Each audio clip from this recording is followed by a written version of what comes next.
네, 여러분 안녕하십니까? ERP 물류정보관리사 구매관리를 담당하고 있는 권방현 교수입니다.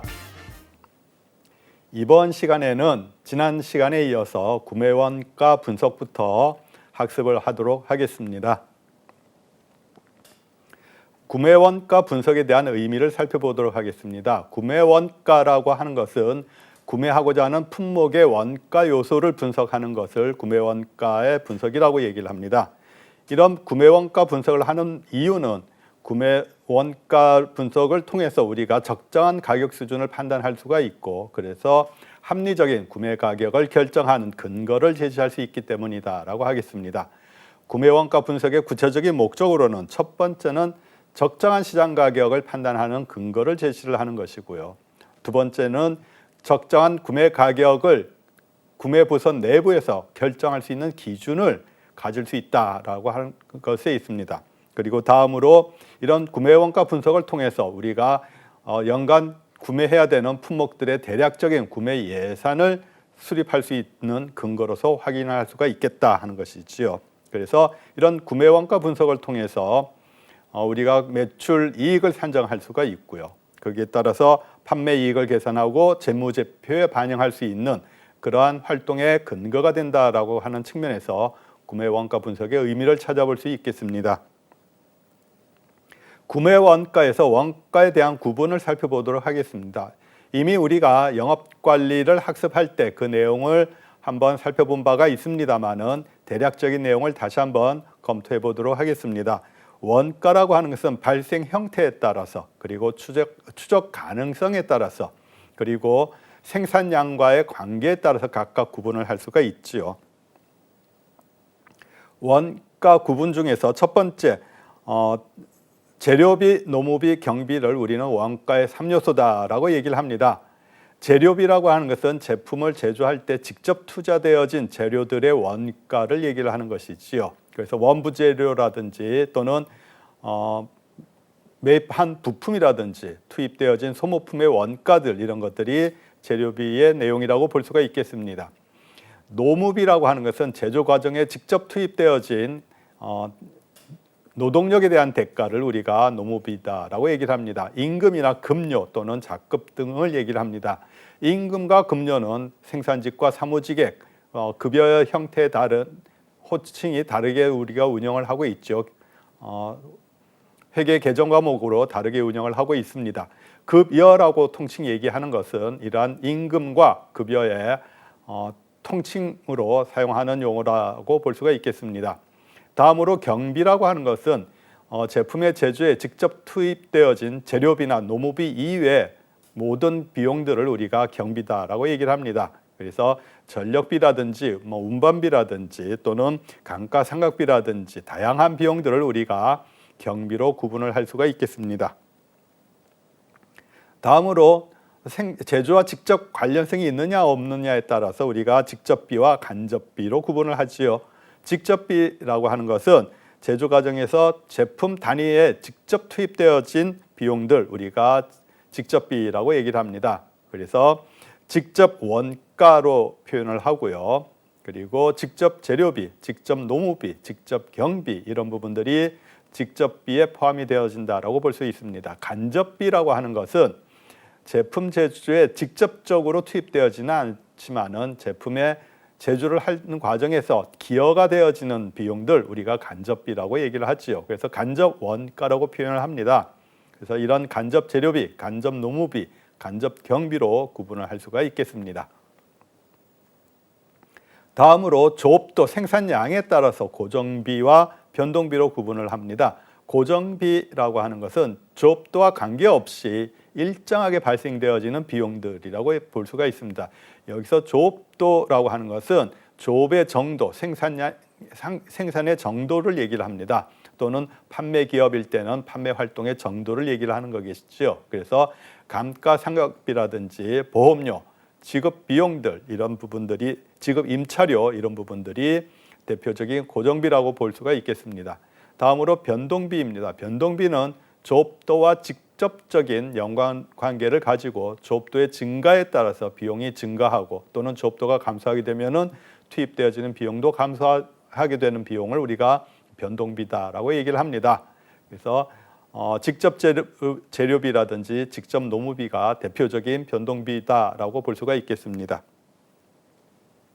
다음 원가의 구성에 대해서 살펴보겠습니다. 구매 담당자는 원가 분석을 하는 것의 목적이 적절한 구매 가격을 판단할 수 있는 근거를 삼기 위함이지요. 그렇기 때문에 구매하고자 하는 품목의 원가가 어떻게 구성이 되어지는지를 잘 살펴야 될 테고요. 그 원가들의 관계를 분석할 수 있어야지 적정한 가격을 판단할 수가 있겠습니다. 원가는 첫 번째 직접 원가로 원가를 구분할 수가 있습니다. 직접 원가라고 하는 것은 우리가 앞에서 살펴본 것처럼 직접 재료비, 직접 노무비, 직접 경비로 구성이 되어지겠습니다.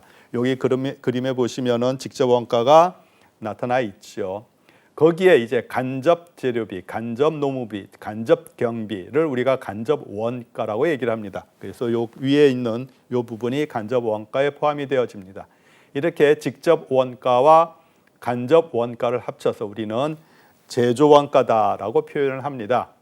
그리고 이 제조 원가에 판매비와 관리비를 합쳐서 총 원가다라고 얘기를 하지요. 이 총 원가는 우리가 판매하는 기업 입장에서는 매입 원가다라고도 표현할 수가 있습니다. 판매 원가다라고도 표현할 수가 있습니다. 그래서 총 원가는 판매 원가와 동일한 표현이다라고 볼 수가 있고요. 이 총 원가 또는 판매 원가의 이익을 합산을 하게 되면은 비로소 판매 가격이 되는 것입니다. 구매자 입장에서는 이 판매 가격이라고 하는 것이 판매자가 시중에서 판매하는 가격이기 때문에 그것을 매입하는 입장에서는 그것이 바로 매입 가격이다라고 볼 수가 있습니다. 그래서 참고 내용을 보시면은 구입자의 매입 가격은 결국은 판매자의 판매 가격이다라고 볼 수가 있겠지요. 여기서 이제 자주 혼동하시는 부분이 매입 가격과 매입 원가의 차이라고 볼 수가 있겠습니다. 매입 원가라고 하는 부분은 매입 가격보다는 좀 더 많은 부분을 포함하고 있죠. 즉 시중에서 매입을 할 때 매입하는 금액이 바로 매입 가격이고요. 그것을 매입하는 과정에서 발생되어지는 여러 비용들, 그러니까 여러 가지 세금이라든지 운임이라든지 또는 하역료, 그리고 기타 매입에 관련되어진 직접 비용들, 그리고 거기에 이제 만약에 매입 가격에 대한 할인이 있다면 그 매입 가격 할인을 뺀 그것이 바로 매입 가격이다라고 볼 수가 있겠습니다. 그래서 매입 원가보다는 매입 가격이 항상 작다. 그러니까 매입 가격에 여러 가지 비용을 합치고 할인 금액을 차감한 금액이 바로 매입 가격이다라고 볼 수가 있겠습니다. 예제를 한번 보실까요? 거래처 A 품목 원가 구성이 아래와 같을 때 A 품목의 매입 가격이 얼마인가를 물어보고 있습니다. 직접 재료비, 노무비 원가가 있죠. 이것은 바로 직접 원가로 구분할 수가 있을 테고요. 간접 재료비, 제조 간접비가 있습니다. 여기서 간접 재료비라고 하는 것은 간접 원가에 포함이 되어지고 제조 간접비는 간접 원가의 또 다른 표현이라고 볼 수가 있죠. 그렇기 때문에 간접 재료비가 제조 간접비에 포함이 된다라고 볼 수가 있습니다. 그리고 판매비와 관리비가 있고 판매 이익이 있죠. 그래서 거래처의 판매 가격은 직접 원가, 간접 원가, 그리고 판매비와 관리비, 그리고 이익까지 포함해서 총 540원이 되겠다라고 할 수가 있겠습니다. 다음으로 원가의 유형에 대해서 살펴보겠습니다. 원가를 크게 우리가 어떤 유형의 특성의 유형별로 구분을 할 때 표준 원가, 그리고 예정 원가, 실제 원가로 구분을 합니다. 표준 원가다라고 하는 것은 원가 손실이 없이 가장 이상적인 환경에서 만들어진 그런 원가일 때 우리는 그것을 표준 원가다라고 얘기를 합니다. 그래서 설계도대로 만들어지고 이 가장 이상적인 환경에서 만들어지기 때문에 원가에 손실이 없는 것이지요. 그래서 설계도대로 나타나는 원가를 우리가 표준 원가다라고 얘기를 합니다. 이 표준 원가는 어떻게 보면은 현실적으로는 나타날 수 없는 원가이기 때문에 이론적인 원가다라고 볼 수가 있겠습니다. 다음으로 예정 원가입니다. 예정 원가라고 하는 것은 과거의 제조 경험을 바탕으로 하고요. 그리고 미래에 발생되어질 여러 가지 요인들을 반영을 해서 반영하는 원가를 우리가 예정 원가다, 즉 추정하는 것이죠. 미래는 이 제조 원가가 이렇게 나타날 것이다라고 추정하는 가격이라고 볼 수가 있습니다. 이런 추정 가격의 가장 큰 변동 요인은 무엇보다도 변동비에 있습니다. 어떤 물가가 인상이 되어진다든지 또는 원재료가 인상이 되어진다든지 이렇게 되면은 변동비가 자연히 오를 수밖에 없겠지요. 그러면은 설계도상에 그대로 우리가 제조를 한다고 하더라도 기존에 투입되어진 여러 그 부품이라든지 원재료의 비용이 인상되어지기 때문에 그래서 원가는 상승할 수밖에 없겠다 하는 겁니다. 반대로 어떤 가격의 인하 요소가 생긴다든지 또는 학습 곡선이라고 얘기를 하죠. 러닝 커브라고 얘기를 합니다. 반복해서 생산하면 할수록 생산 수율이 높아지게 되죠. 생산 방법에 대해서 익숙해지기 때문에 그런 측면에서 볼 때는 그런 학습 곡선을 반영하게 되면 또 원가가 내려갈 수 있는 측면도 있습니다. 그래서 예정 원가는 반드시 이론적 표준 원가보다 반드시 높다라고는 볼 수가 없고요. 환경에 따라서 또 생산자의 어떤 익숙한 숙련도에 따라서 가격이 달라질 수가 있다라고 보겠습니다. 다음으로 실제 원가입니다. 실제 원가는 예정 원가는 미래에 대한 추정입니다만은 실제 원가는 어떤 한 단위에 대한 생산의 결과물을 바로 반영하는 것을 우리가 실제 원가다라고 합니다. 그래서 실제 생산 과정에서 발생되어진 원가이고요. 이런 실제 원가는 매번 생산할 때마다 달라질 수가 있습니다. 그렇기 때문에 표준 원가랑 비교를 해서 이번에 실제 원가가 표준 원가보다 좀 과다하게 나타났다라고 하면은 어떤 공정에서 문제가 있는지 또는 어떤 원재료나 부품에 문제가 발생이 되어져서 그것이 총 실제 원가의 상승을 가지고 왔는지를 분석할 수 있는 그런 근거가 된다라는 측면에서 원가 개선의 근거 자료로서 우리가 확인을 할 수가 있겠다 하는 것입니다. 다음으로 구매 가격에 대해서 살펴보도록 하겠습니다. 첫 번째, 구매 가격에 어떤 영향 요인들이 있는지부터 살펴보도록 하겠습니다. 구매 가격을 결정한다라고 하는 것은 구매 담당자 입장에서 구매하고자 하는 품목의 가격을 결정을 해야 되는데요. 매번 그 구매 품목은 시중에서 달라질 수밖에 없습니다. 변동 요인들이 있지요. 그렇기 때문에 적절한 기준 가격을 가지고 있는 것이 매우 중요합니다. 그래야지만 시중에서 우리가 구매하는 시장 가격의 적정성을 판단할 수가 있기 때문인 것이죠. 그래서 구매 가격을 결정한다라고 할 때 각 품목별로 구매 담당자가 설정하는 기준 가격을 우리가 구매 가격 결정의 주요 목적이다라고 볼 수가 있겠습니다. 이런 기준 가격을 설정하는 방법은 품목의 특성에 따라서 다른데요. 첫 번째, 시장 품목에 대해서는 시장 품목의 기준 가격이라고 하는 것은 말 그대로 시장 가격과 그리고 그게 가격 변동의 추세를 반영하는 것이 바로 기준 가격이 되겠다라는 것이죠. 현재 얼마에 팔리고 있는지, 하지만은 단기간의 미래에 그 가격이 상승할 것인지 또는 하락할 것인지 이런 시장 상황의 여러 가지 변동 요인들을 살펴서 기준 가격을 설정을 해놓으면은 구매할 때마다 시장 가격의 적정성을 나름 판단할 수가 있겠죠. 두 번째로 외주 품목입니다. 외주 품목이라고 하는 것은 외부에다가 생산을 의뢰하는 품목이다라는 것이 있죠. 외부의 생산을 의뢰하는 이유는 시장에서 또는 시중에서 완성되어진 품목을 구할 수가 없는 맞춤형 생산 제품이거나 부품일 경우가 많습니다. 그렇기 때문에 비교한다든지 할 수 있는 근거가 미약하지요. 그렇기 때문에 이런 외주 품목에 우리가 의뢰를 하고 그 외주 품목을 구매할 때 구매 담당자 입장에서는 외주 품목의 적정한 가격에 대한 근거로서 제조 원가를 우선 고려할 수밖에 없습니다. 제조 원가는 직접비와 간접비를 포함하는 재료비, 노무비, 경비를 얘기를 하는 거겠죠. 거기다가 외주 거래처의 판매비와 관리비 그리고 적정한 이익까지 고려를 해서 이 외주 품목은 어느 정도의 가격 기준이 적절하겠구나라는 것을 나름 설정을 할 필요가 있겠다 하는 것입니다. 이러한 구매 가격을 결정하는 영향 요인도 구매 담당자가 면밀하게 살펴보아야 될 중요한 요인이겠지요. 직접적으로 영향을 미치는 요인은 품질이라든지 또는 구매 시점, 납기, 공급자 또는 유통 방법, 구매 방법, 지불 조건 이런 부분들이 직접적인 영향 요인이다라고 보겠습니다. 요 다양한 요인들이 그때그때의 상황에 따라서 구매 가격을 상승시키거나 또는 구매 가격을 단가를 하락시킬 수 있는 그런 요인으로서 작용을 하고 있습니다. 특히나 이런 여러 가지 요인들 중에서 상황의 변화가 공급자에게 유리하게 된다라고 하는 것은 구매자가 구매하기가 좀 어려운 상황이 된다는 것이죠. 그렇게 되면 결국은 구매 단가가 상승되어지는 그런 역할을 하게 될 겁니다.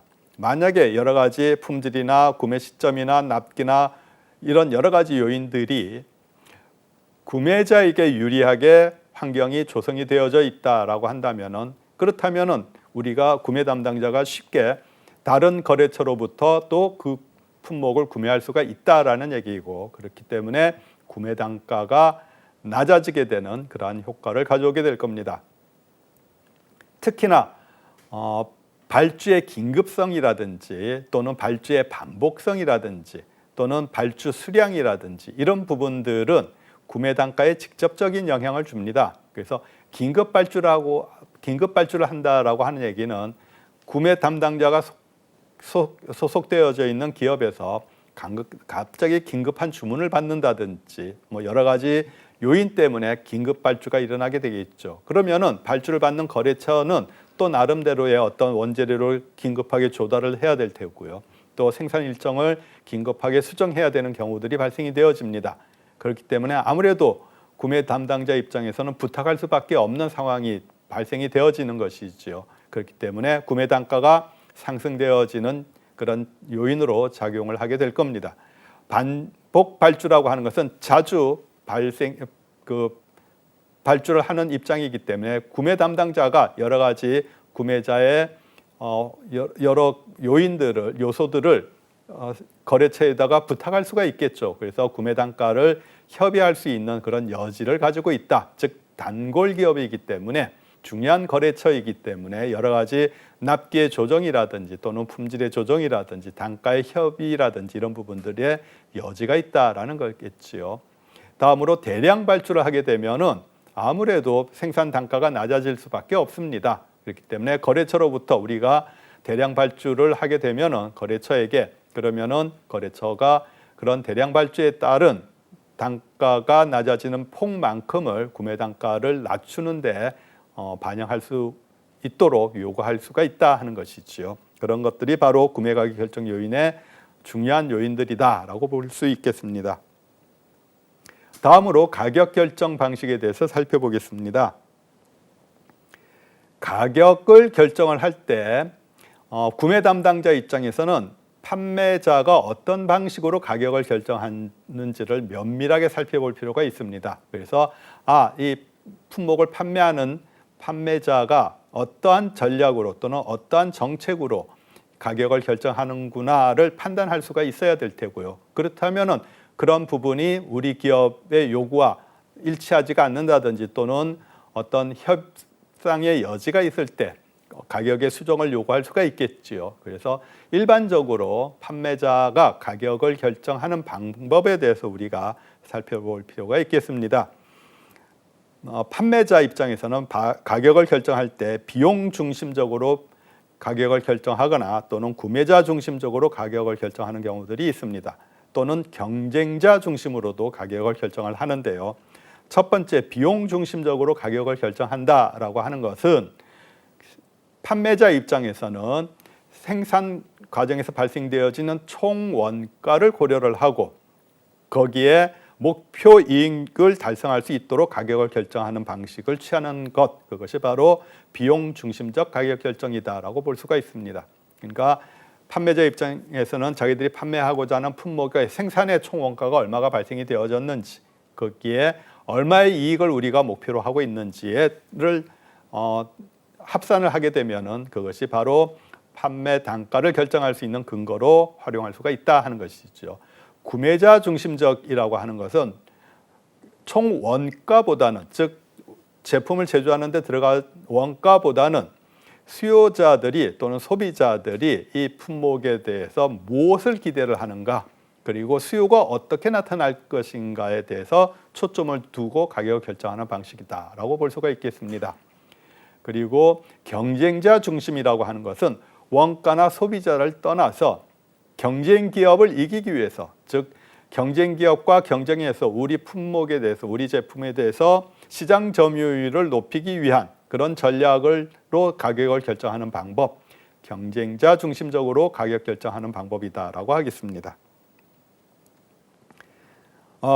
각 유형별로 보시는 바와 같이 비용 중심적 가격 결정 유형이 있고요. 구매자 중심적 가격 결정 유형, 그리고 경쟁자 중심적 가격 결정 유형들이 있습니다.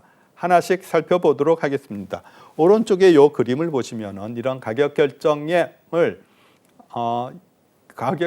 영향을 미치는 주요 요인들이 소비자나 원가나 경쟁 기업 이렇게 나타나고 있습니다만은 추가적으로 기업 내부의 마케팅 전략이라든지 또는 정부의 규제나 법규 이런 부분들도 가격 결정에 영향을 미치는 요인으로 작용을 하고 있다라고 하는 것을 참고적으로 말씀을 드립니다.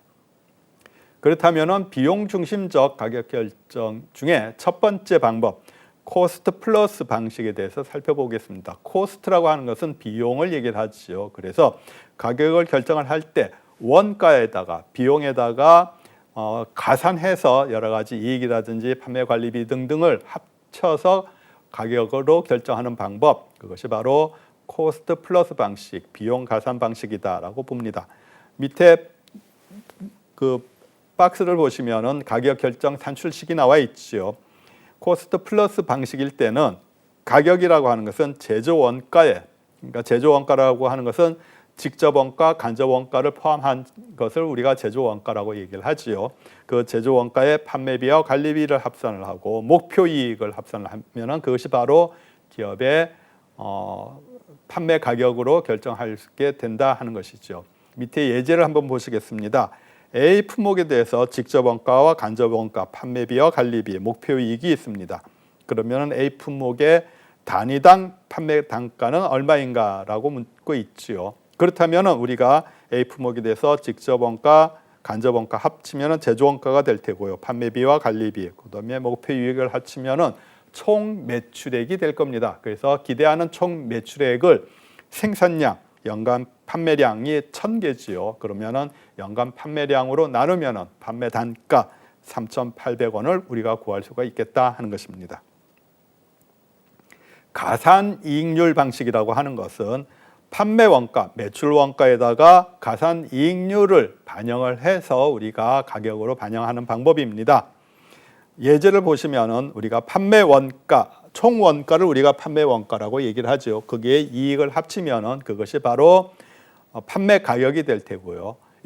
판매자의 판매 가격은 구매자의 매입 원가로 작용을 하게 되겠죠. 그래서 예제를 보시면은 A 품목의 판매 원가가 200만 원이고 가산 이익률을 30%로 설정을 할 때 단위당 판매 단가는 얼마인가를 묻고 있습니다. 그러면은 가격이라고 하는 것은 판매 원가 200만 원에 거기에 30%의 가산 이익률 하면은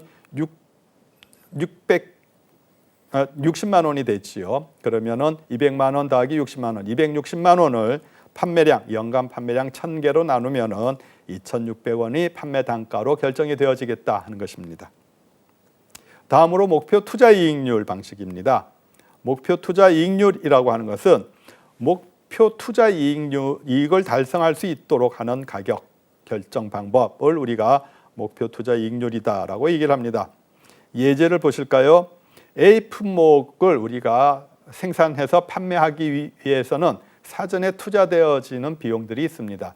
연구 개발비가 대표적이겠죠. R&D 비용, 그리고 그 제품을 양산하기 위해서, 대량 생산하기 위해서 공장을 신축을 한다든지 또는 공장 내 생산 라인, 공정들을 새롭게 설정을 한다든지 또는 거기에 필요한 기계나 설비, 장치들을 도입을 하는 그런 초기 투자 비용들이 발생이 되어집니다. 거기에 또 생산자들을 교육 훈련을 한다든지 이런 초기 투자 비용들이 발생이 되어지고요. 예제에서는 이런 초기 투자비를 1억 원으로 설정을 하고 있습니다.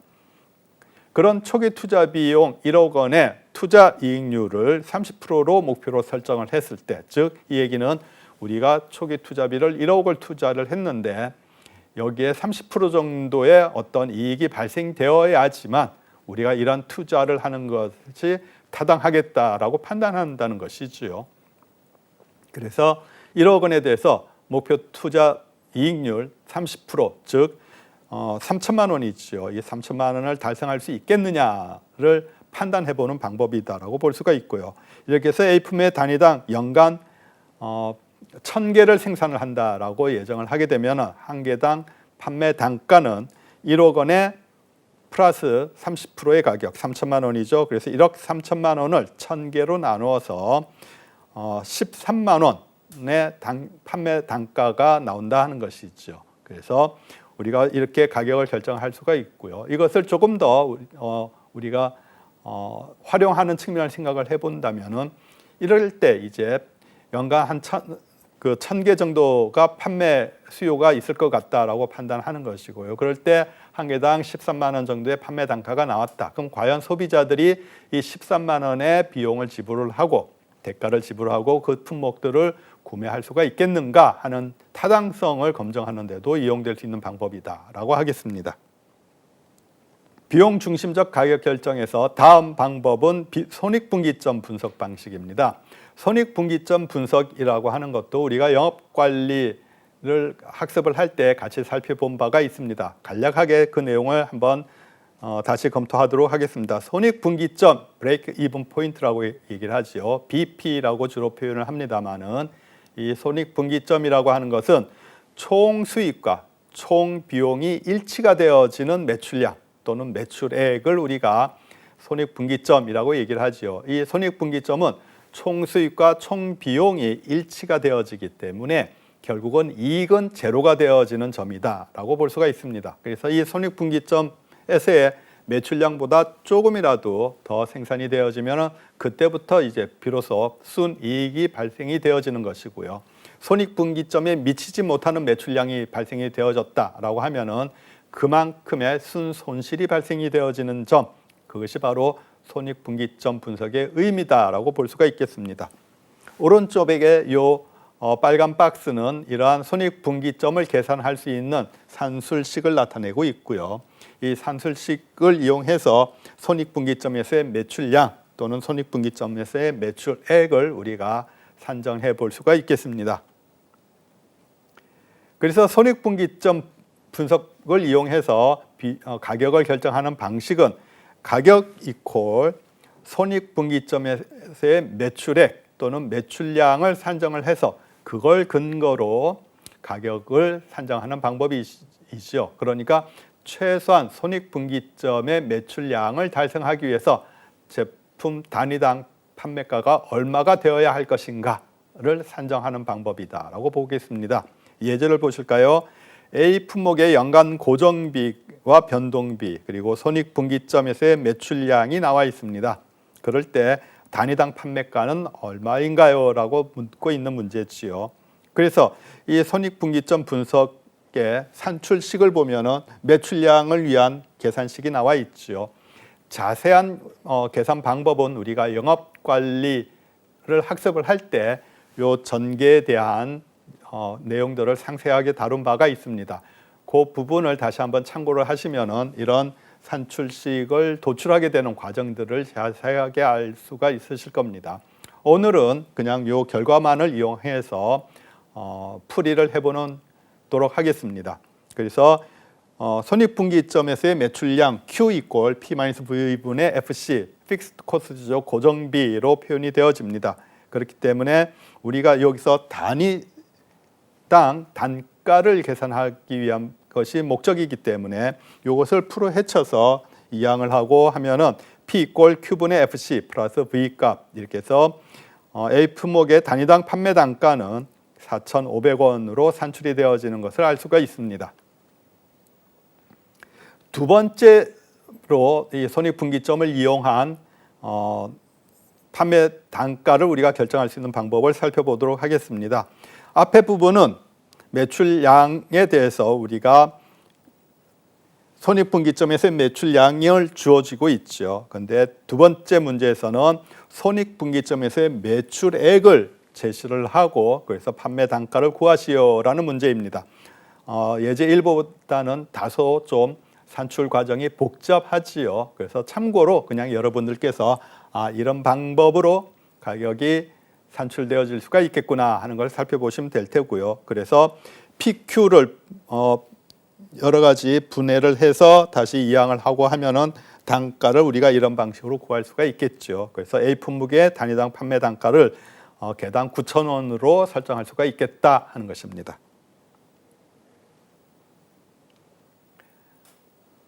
다음으로 구매자 중심적 가격 결정 방법에 대해서 살펴보겠습니다. 구매자 중심적이라고 하는 것은 제품의 원가, 제조 원가에 대해서 초점을 두는 것이 아니라 구매자가 어떤 의도로 이 품목을 구매하려고 하는 것인가에 초점을 두는 방식입니다.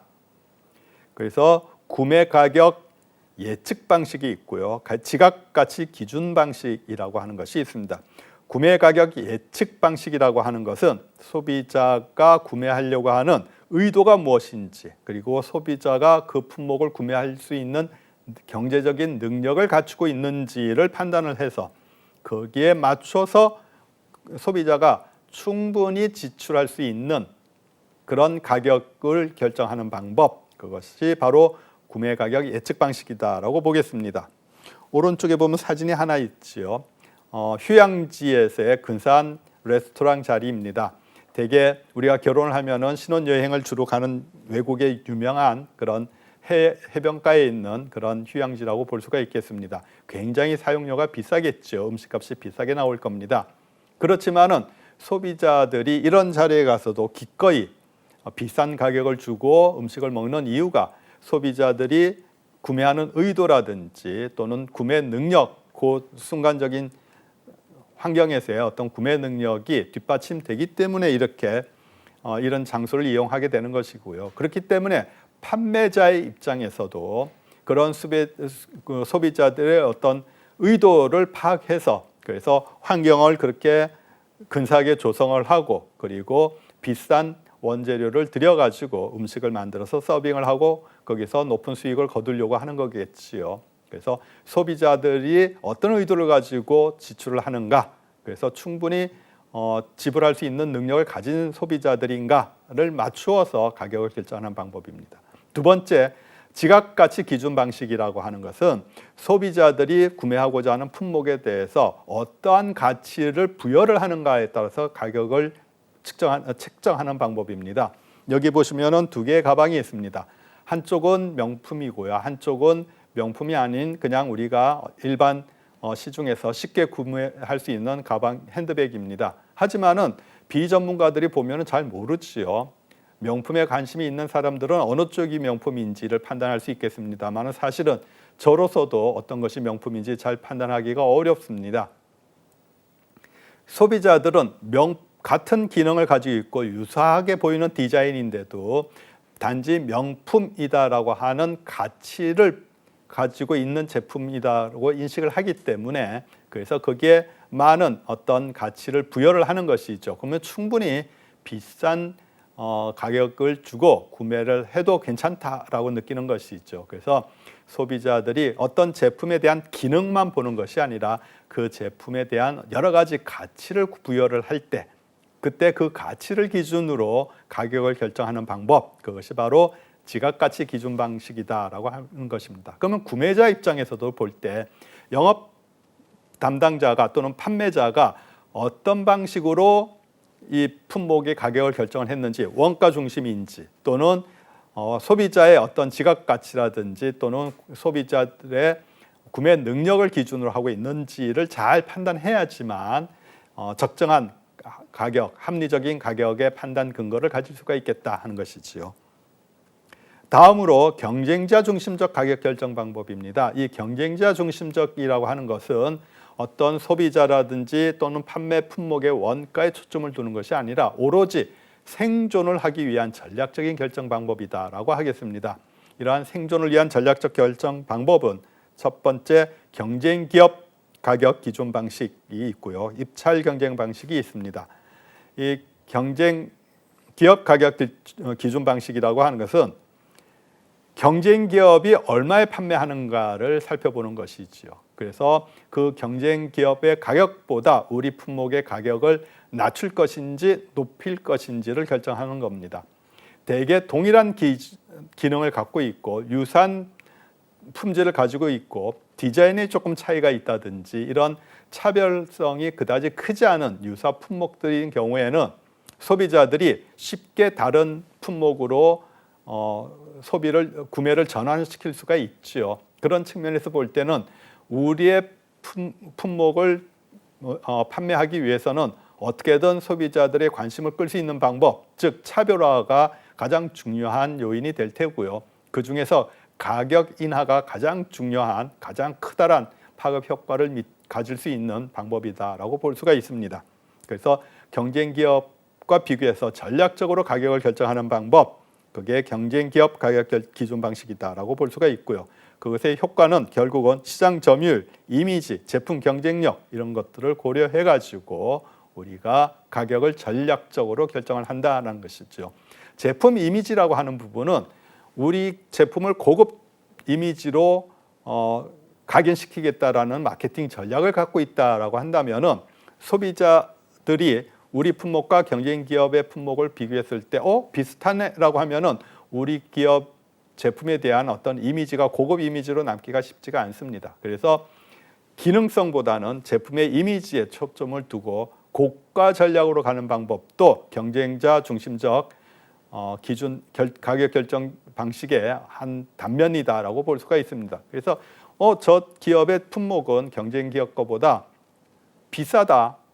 왜지? 어떤 재료라든지 또는 디자인이 고급스럽기 때문인가? 이런 관심을 유도를 하고 그런 이미지를 갖도록 하는 방법이다라고 볼 수가 있죠. 그래서 반드시 경쟁 기업 가격 기준이라고 하는 것이 경쟁 기업보다 낮은 가격으로 책정한다라고 하는 것이 아니라 어떤 시장 점유율을 높이기 위해서 또는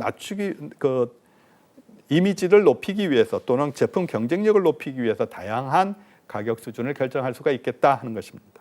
입찰 경쟁 방식이라고 하는 것은 입찰 경쟁에서 경쟁 기업을 이기기 위한 전략입니다. 입찰이라고 하는 것은 우리가 나중에 다시 살펴보겠습니다만은 어떤 품목을 구매하려고 하는 주간 기업 또는 주간 기관들이 여러 다수의 판매자들을 한 자리에 모이게 하고 그리고 그 품목을 판매하는 기업들의 단가를 적어내도록 하는 것이지요. 그래서 가장 낮은 단가를 적어낸 기업을 공급자로 선정하는 방법, 그게 입찰 방식입니다. 그렇기 때문에 이러한 입찰 경쟁에서는 무조건 경쟁 기업보다 낮은 단가를 제시할 수밖에 없지만 비밀로 제시가 되어지는 것이기 때문에 그래서 경쟁 기업이 얼마의 단가로 판매하려고 하는지 그 의도를 명확하게 판단을 하고 그것보다 좀 더 낮은 가격을 제시해야 된다라고 하는 측면에서 구매 담당자의 굉장한 전문적인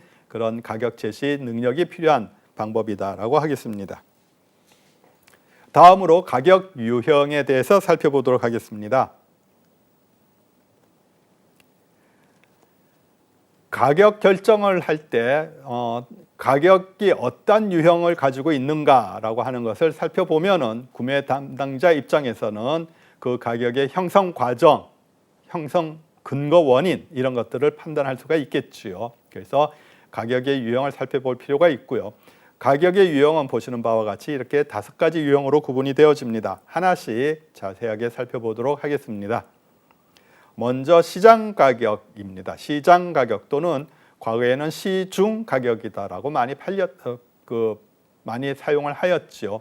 시중 가격이다라고 표현을 하면은 일반 소비자들이 시장에 직접 나가서 거기서 판매되어지는 가격들을 살펴보고 그 가격 동향에 비교를 해서 거기에서 직접 구매할 때 우리가 시중 가격이다라는 표현을 많이 합니다만은 좀 더 이론적으로 표현을 하면은 시장 가격이다라고 하는 것이 좀 더 정확한 표현이라고 볼 수가 있겠습니다. 하지만은 시장 가격, 시중 가격 다 혼용해서 사용을 하고 있습니다.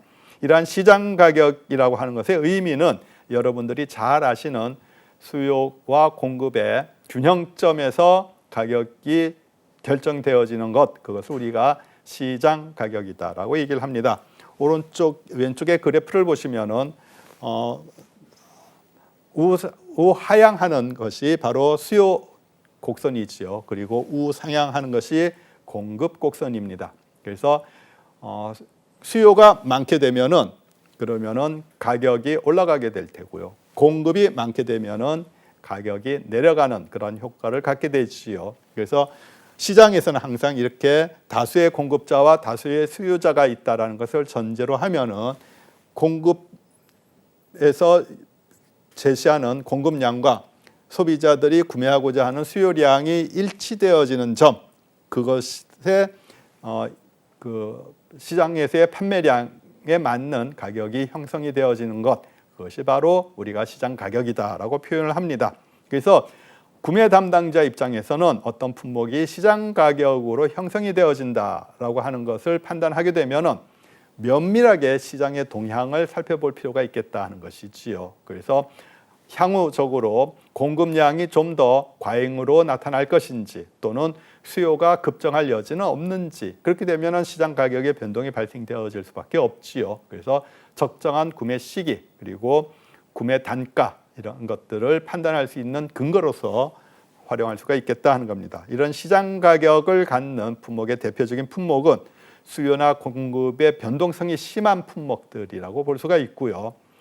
대표적으로 뭐 야채라든지 또는 어류라든지 꽃이라든지 견사라고 하는 것은 비단을 얘기를 합니다. 비단이라고 하는 것은 누에고치에서 만들어지죠. 과거에 이제 이런 그 견사, 비단이라고 하는 것에 매출 비중이 시장에서 굉장히 높았을 때 이런 견사도 주요 품목으로 다루고 있습니다만은 어쨌거나 이렇게 어떤 계절적인 특성을 가지고 있는 품목들, 이런 것들은 시장 가격에 주로 영향을 받는 품목들이다라고 볼 수가 있겠습니다.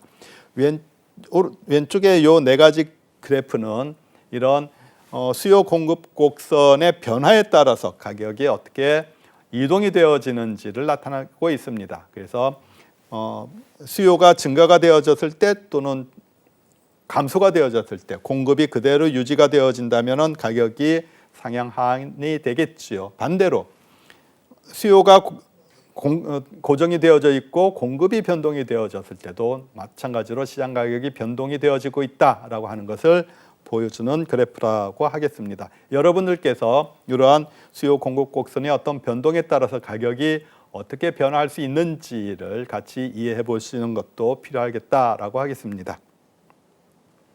다음으로 계정 가격이라고 하는 것이 있습니다. 계정 가격이라고 하는 것은 영어로는 리바이스드 코스트, 리바이스드 프라이스라고 얘기를 하는데요. 그러니까 기존에 어떤 가격이 있고 그것이 수정되어진 가격이다 하는 것이지요.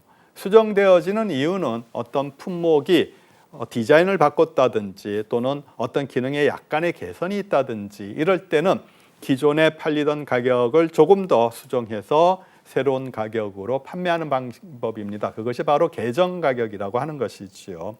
그래서 그 계정 가격의 범위는 원가를 근거로 하지도 않고 어떤 지역의 특수성 또는 업계의 특수성, 지역의 환경 이런 것들까지 고려를 해가지고 그래서 기존의 가격의 어떤 일정한 범위 내에서 계정 가격을 결정을 하게 됩니다. 그래서 판매자가 적절하게 그 판매되어지는 지역의 환경적인 특수성, 소비자들의 동향 이런 것들을 판단을 해서 본인의 경험 또 관련되어진 지식, 정보들을 반영해서 가격을 결정하게 된다는 것이죠. 대표적인 품목으로는 물가 변동이라든지 또는 모델의 변동들 이런 것들이 주로 발생이 되어지는 품목, 그 변동이 되어질 때 영향을 많이 받는 품목들을 반영하는 방법들이라고 보겠습니다. 예를 들어서 자동차 업계 같은 경우에는 매년 디자인들이 조금씩 달라지죠. 같은 기업에서 나오는 같은 자동차라고 하더라도 매년 연식이라고 해서 작년에 만들어진 동일한 자동차, 그 브랜드의 그 자동차, 그리고 그곳에 앞에 헤드라이트를 조금 바꾼다든지 또는 어떤 범퍼의 모양을 조금 바꾼다든지 해서 그 다음에 해에 또 새로운 연식의 자동차 모델을 내놓죠. 나머지 기능들은 거의 동일합니다. 하지만 약간의 디자인의 변경이 있더라도 가격은 계속 변동이 있지요. 이런 것들을 우리가 개정 가격이다라고 봅니다. 또는 가전제품 같은 경우에도 우리가 유사한 현상들을 볼 수가 있지요. 그래서 판매자 입장에서는 소비자들의 관심을 계속 유도하기 위해서 약간의 모델들을 변경을 하는 경우들이 있고, 가격도 역시 환경이라든지 또는 원가의 변동이라든지 이런 것들을 조금씩 반영해 가면서, 하지만은 기존 가격보다 아예 차이가 나는 그런 가격을 설정하게 되면은 기존에 구입했던 소비자들로부터 반발을 살 수도 있고요. 또는 새롭게 구입하고자 하는 사람들이 과거의 모델과 별 차이가 없는데 가격이 많이 인상이 되어졌다면 역시 구매를 꺼리는 경향들이 있을 수가 있겠죠. 그렇기 때문에 개정 가격은 과거의 기존 가격을 면밀히 검토를 하고, 그래서 환경을 잘 반영해서 결정을 해야 된다라는 특성을 갖고 있습니다. 다음으로 정가 가격이라고 하는 것이 있습니다. 정가 가격이라고 하는 것은 가격을 정한 가격이다라는 것이죠. 그래서 판매자가 가격을 결정을 합니다. 소비자들의 어떤 의향을 물어보는 것이 아니라 판매자들이 자기의 원가라든지 또는 소비자들의 어떤 구매 의도라든지 다양한 요인들을 반영을 해서 그래서 가격을 결정을 하죠. 하지만 이 정가 가격이 앞에서 살펴본 다른 가격과의 차이점은 전국적인 시장성을 갖는 품목에 주로 적용을 한다라는 것이죠. 전국적인 시장성이라고 하는 것은 그 품목이 어떤 특정한 지역에서만 팔리는 것이 아니라 전국에서 팔릴 때 우리는 전국적으로 시장성을 갖는 제품이다라고 얘기를 하고요. 이런 전국적인 시장 품목에 대해서 우리가 정가 정책을 활용하는 이유는 유통 질서를 안정화시키기 위한 것이다라고 볼 수가 있습니다. 대표적인 품목으로는 서적이나 화장품, 약국, 맥주 이런 품목들이 대표적으로 이런 정가 가격을 적용하는 품목이다라고 볼 수가 있고요. 예를 들어서 우리가 어떤 특정한 약이 전국에서 동일하게 팔리고 있는데 어떤 특정한 지역에서는 굉장히 싸게 판매가 되어지고 있다라고 한다면은, 그러면은 다른 판매자들, 소매상이라든지 도매상들이 당연히 그 지역에 가서 그 제품을 구매를 해서 제조사로부터 직접 구매하지 않겠지요. 그 지역에 가서 구매를 해서 그래서 재판매하는 그런 형태를 띌 가능성이 큽니다. 어떤 지역에 특별하게 싸게 판매하는 이유는 제조사가 그 지역의 판매량을 높이겠다든지 또는 그 지역의 어떤 특수성을 고려를 해서 특별하게 다른 지역보다 싸게 판매하는 정책을 취할 수가 있습니다만은 정보가 공개되어져 있기 때문에 다른 지역에서 비싸게 구매하는 도매상이나 소매상들은 당연히 그 지역에 가서 싸게 구매해가지고 다시 재판매하는 것이 훨씬 더 이익을 높이는 방법이겠지요. 제조사로부터 직접 구매하는 것보다는 이익이 높아질 거라고 판단한다면은 당연히 유통 질서가 교란이 되어질 수밖에 없습니다. 그러면은 결국은 제조사 입장에서도 판매자 입장에서도 그 자기 기업의 총체적인 어떤 유통 질서의 교란, 불안으로 이어지게 될 테고 소비자들의 불만이 나타나게 될 테고요. 결국은 이익에 대한 또 악영향을 미치기 때문에 이렇게 전국적으로 팔리는 품목에 대해서는 유통 질서를 안정시키는 것이 매우 중요합니다. 그래서 판매자가 전국이 동일한 가격에 팔릴 수 있도록 정가를 정해놓는 것이지요. 그러면 어떤 지역을 가든 동일한 가격으로 판매가 되어지도록 하는 방법, 그것이 바로 정가 가격이다라고 하겠습니다.